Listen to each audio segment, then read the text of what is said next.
about the guy that was totally consumed with pollution? He was petrified of it. He was just sure one of those chemicals floating in the air was going to get into his lungs, or a bunch of them were getting in his lungs, and they were going to give him cancer. And he freaked out about it, and he was so consumed with not getting cancer from the stuff that came into his lungs through the pollution in the air that he came up with a solution. He just quit breathing. Good news, he never got cancer. Yeah, that doesn't make much sense, but it didn't make much sense for the religious folk in Jesus' day either. They got so intent on the pollution, on not being polluted by violating God's principles and God's rules and God's laws, that they lost sight of what was important. There was one time Jesus is in a room and he's teaching. It's on the Sabbath, and the Jewish people at that time believed you weren't supposed to do any kind of work on the Sabbath.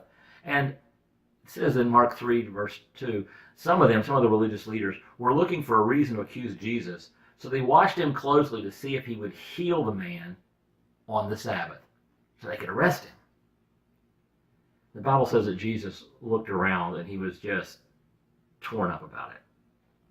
Because in Mark 2:27, just a little bit earlier in the book of Mark, he said the Sabbath was made for man, not man for the Sabbath. In other words, the rules are one of God's ways of showing us love by giving us standards and principles we can live by.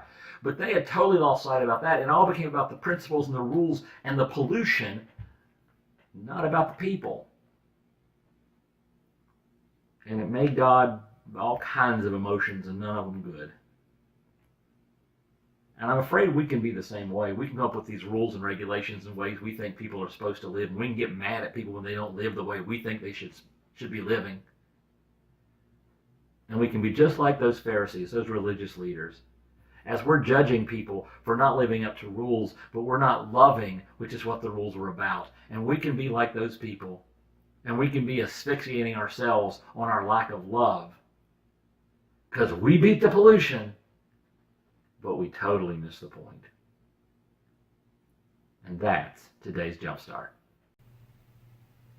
Hey, if you're liking the Jumpstart, make sure you subscribe. On YouTube, you can subscribe to the channel, and it'll keep you up to date so that you get updates every time there's new material available on the Jumpstart.